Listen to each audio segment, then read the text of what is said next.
So, hello guys, what's up? It's me again, si Mima Alicia nyo at nagbabalik ulit para sa ating panibagong video. So, pasensya sa mga nangyari kanina mga minamahal kasi pangit po yung internet connection natin and I know na request nyo din to na magkomento nga ako dito sa nangyari sa tirada din ni Senate President Chizzy Escudero dito nga po sa inastang pag-aangas ni Vice President Sara Duterte sa budget hearing. So okay, ituloy natin yung pag-uusapan natin but simulan natin from the very start kasi naputol yung yung live natin dahil nga sa napaka-poor na internet. So even the Starlink mga minamahal ay din yung signal niya. Lalo na kapag medyo cloudy yung panahon, pag cloudy yung panahon mga minamahal talagang humihina yung signal. Anyway, eto, mga minamahal. Ganito kasi yon. 'Di ba alam nyo naman na nagkaroon ng hindi magandang palitan ng lengguwahe. Itong actually si Sara lang yung ng bastos doon eh. Kasi si Sara Duterte lang naman talaga yung bastos. So, nandun pa din yung pagiging professional, yung professionalism ni Senator Risa Hontiveros, even na nambababoy na itong si Sara Duterte. So, talagang, manang-mana. Kung ano talaga yung puno, siya rin at siya nga talaga yung bunga. So, ngayon nga, mga minamahal, after ng eksenang ganap na yon, 'di ba? Nag-aamok si VP na pinupolitika. Ang dami niyang sinabi, inungkat niya pa yung nakaraan, 'di ba? Hindi na natin kailangan ulitin 'yon kasi 'yun naman talaga yung kwento at alam na 'yun ng lahat. So ngayon nga po guys, sumagot itong si Senator Chizzy Escudero. So meron din siyang tirada kasi kahit saang anggulo mga minamahal, mali po talaga yung ginawa ni Vice President Sara Duterte. Sobrang maling-mali.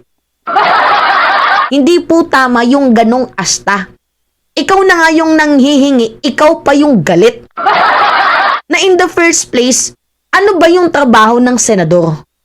Ano yung trabaho ng senador mga minamahal? 'Di ba? Una, tagasulat ng batas. At syempre, kalakip ng pagsulat ng batas ay yung paggawa ng budget. So, hindi mo dapat kinu-question yun, yung ipapasok mo yung pinopolitika, mali yun. Kasi trabaho yun ng mga kongresista at ng mga senador. Lilinawin lang natin yan sa'yo, Vice President, kasi nakalagay yan doon sa 1987 Constitution. Lawyer ka pero hindi ka nagbabasa? Lawyer ka, hindi mo alam yun? So ngayon nga po mga minamahal, ito, article na lang tayo kasi baka makopyright tayo eh. Wag naman sana. So sabi dito, Hontiveros has the right to ask Sara Duterte on office of the Vice President budget, says Escudero. Yan si Chizzy Escudero na nagsabi Senator Risa Hontiveros has the right to ask question about the budget of the Vice President. Yan po yung sabi ni Senate President. Hontiveros and Duterte had a heated exchange on Tuesday during the Senate Subcommittee on Finance hearing on the proposed 2.037 billion budget of the Office of the Vice President for 2025. Kasi mga minamahal, tama naman yung sinabi ni Senator Risa Hontiveros. Kasi yung mga binabanggit ni Sara Duterte, ano ba yung binabanggit ni Sara Duterte? Yung burial assistance, financial assistance, food, educational assistance, disaster. Yung mga binabanggit niya, mayroon na pong mga nakaline doon na agency. So, ano yung silbi ng So, ano yung silbi ng DSWD kung yung trabaho nila ay inaangkin mo na? So, dapat yung DSWD hindi nabigyan ng budget yan kung inaangkin mo na lang din naman. Kasi parang ganito yung message ni Sara Duterte. Hindi ako lang yung nagtatrabaho. Yung OVP ko, nilalapitan ng mga ganyan-ganyang Kasi mga minamahal, pwede namang yung mungkahin ni Senator Risa Hontiveros. Kunyari, merong nanghingi sa'yo. Kunyari, medical burial assistance. So, saan ba nabibilong yung medical burial assistance? Sa medical assistance? Sa tawag dito, DOH. Pwede din, di ba? So, pwede ka namang humingi ng budget na lang doon sa DOH para iisa lang yung bagsak. Di ba? Kung usaping financial, DSWD yun. Pwede kang humingi na lang doon. Kung magkano yung kakailanganin ng OVP para hindi na mag-double yung double na bigay kasi malilesen yung corruption doon. Di ba? Basic. Tama yung sinabi, yung mungkahi ni Senator Risa Ontiveros. Which is, nung minungkahi niya na yun, biglang nag-init si VP. Pinupolitika, ganyan-ganyan, to the point na umabot na sa panunumbat. Which is very consistent yung tanong, pero bakit paliko-liko yung sagot ng ating Vice President? Hindi naman po ata tama yun, VP. Mali yun. And then, sabi dito, may karapatan si Senator Risa na tanungin yung mga tanong na pinupukol niya kay Vice President. Tingnan nyo, walang kumampi sa'yo. Bakit walang kumampi sa'yo? Kasi bullshit ka. Walang kakampi sa'yo, bulldog ka eh. Paano ka kakampihan? Wala kang ginawang tama. Ikaw na ngayon nanghihingi, dapat nga supposedly nagmamakaawa ka. Diba? Pero ano ginawa mo? Nag-aamok ka. Mataas pa din yung apog mo. Tapos, inaprubahan naman dyan sa na yan, sa diskusyon na yan, pero syempre, aakyat pa yan sa mataas. And I think, mababawasan yan. Okay na, may tirada ka pa din sa mga Marcoses. Walang utang din daw na loob. Maya, anin natin yan. At matapat at marapat na dapat lamang sagutin yan ng sinumang head of agency na humaharap sa Senado, kaugnay ng kanilang panukalang budget. Yan yung yan po yung sagot ni Jesus Escudero sa isang ambush interview. Diba? Which is ito nga yung video, mga minamahal. Panood ko na lang sa inyo. Para wala nang sabi-sabi. Ito, panoodin nyo. I think Senator Risa had valid questions, which I would advise heads of agencies to be patient with and answer, because these are all connected with the function of Congress. May karapatan si Senador Risa Ontiveros na tanungin si Vice President Sara Duterte sa pagdinig ng Senado sa panukalang 2025 budget ng Office of the Vice President o OVP.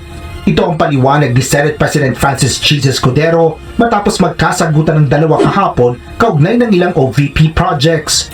Ayon kay Senador Cheese, aplikable ito sa sinumang pinuno ng ahensya na humarap sa Senado at Kongreso kaugnay sa kanilang panukalang budget. Kaya uulitin ko sa'yo, VP, huwag kang pa-VIP. Kasi even Noli De Castro, even Jojo Marbinay, and the former Vice President na si Leni Robredo, meron pong respeto diyan sa budget hearing every time na dinidinig po ang budget nila. Ikaw lang po ang bukod tangi katangi-tanging ina ka na walang modo at respeto. Bakit ganito yung VP natin? Nakakaputragis. Malayo man ang inikot sa dulo, sinagot pa rin naman yung tanong. At tama at marapat lamang, ngayon ang dulo at maging kahinatnan. Nung pagdinig na yun, na anumang tanong, dapat masagot basta't hindi ito lumalabag sa anumang karapatan na ginagarantiyan ng saligang batas sa mga bisita, resource person at testigo. Dagdag pa ng Senate President, nasa papapasya pa rin ang chairperson ng komite kung maituturing na hindi angkop ang inaasal o usapin sa Senate Committee hearing. Siguro pressed on many sides by different groups and different people. I have no idea, quite frankly.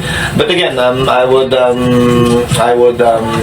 like to think that the Senate was merely performing its role yesterday and will continue to perform its role through our individual members. Sa kabila nito, tiniyak ni Senador Escudero na hindi makaapekto ang issue sa desisyon ng Senado kaugnay ng panukalang budget ng tanggapan ng Vice Presidente. Okay, narinig nyo na. Nakuha nyo yung punto. So yung punto dyan, mga minamahal, mali yung naging pag-asta ng ating Vice Presidente.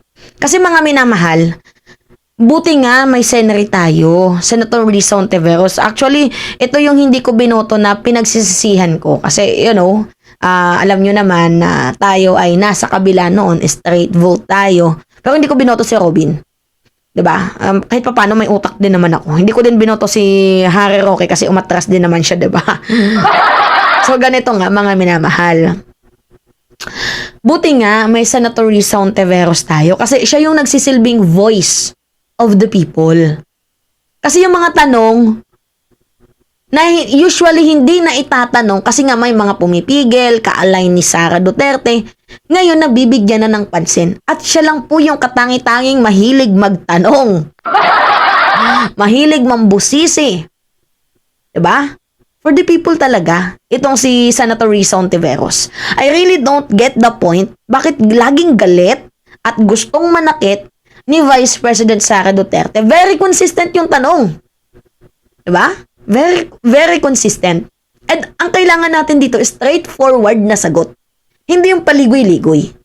So, sa nangyaring, pang-aasta, yung pag-asta ni Vice President Sara Duterte, madami na po ang nakakilala sa kanya.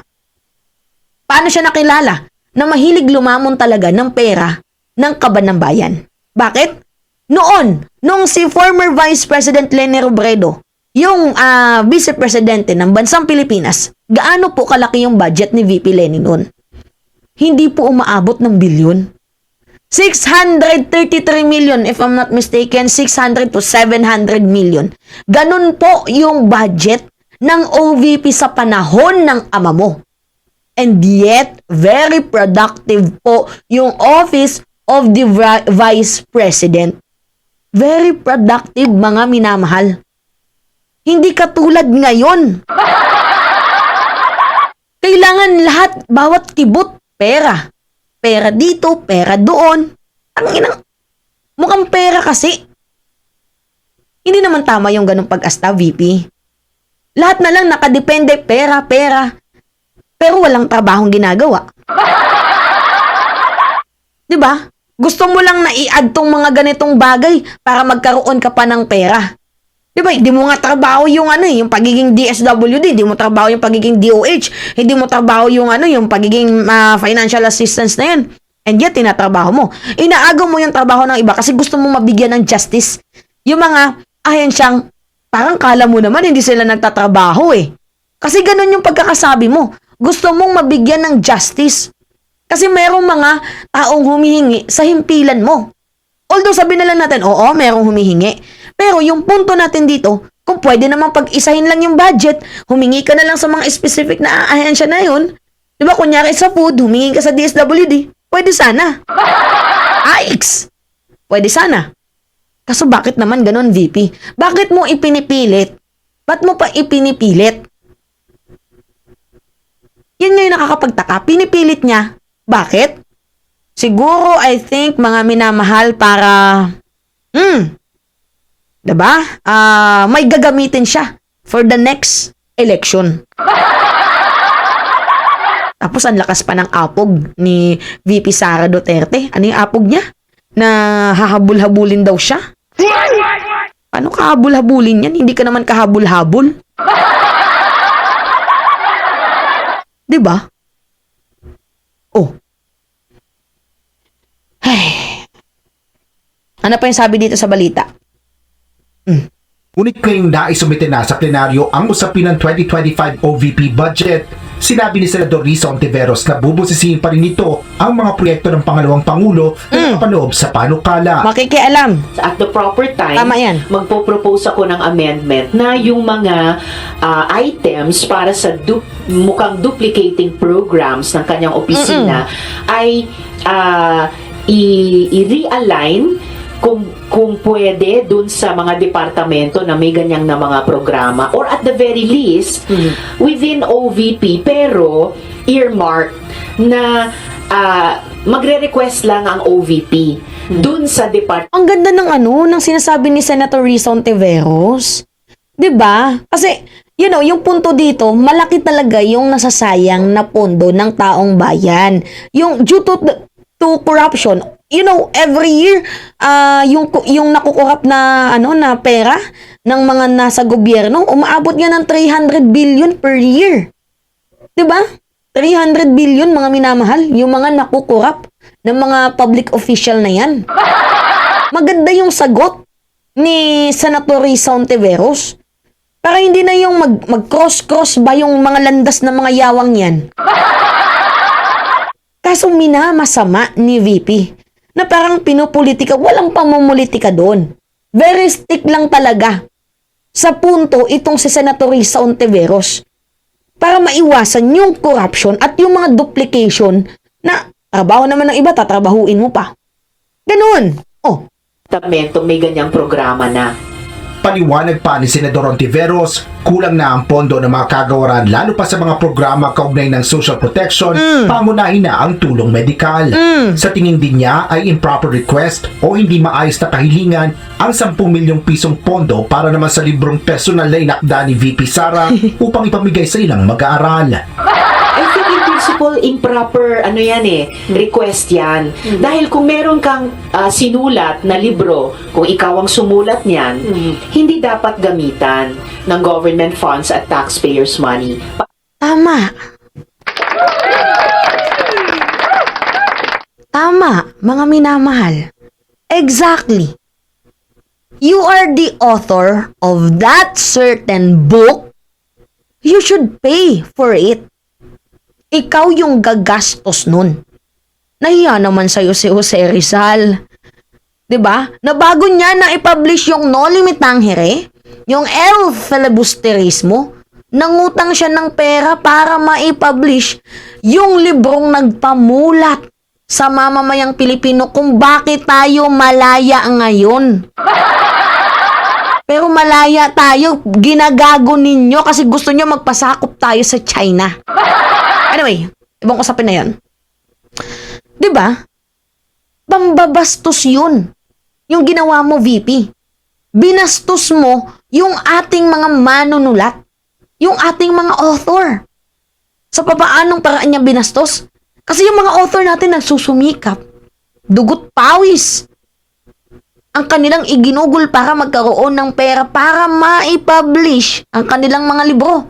And yet, itong ating Vice President, ang kapal-kapal ng apog. Sobrang kapal ng apog, pera ng taong bayan, pera namin, ng mga taxpayer na Filipino, yung gagamit, yung gagamitin mo, para sa early free ads political book mo na yan for 2028. Kasi ikaw na din mismo nag-reveal eh. Kasi nandyan yung pangalan ko. Yung pangalan ko, nandyan sa libro, ibibigay sa mga anak, may makikita ng mga nanay, iboboto ako. Gago.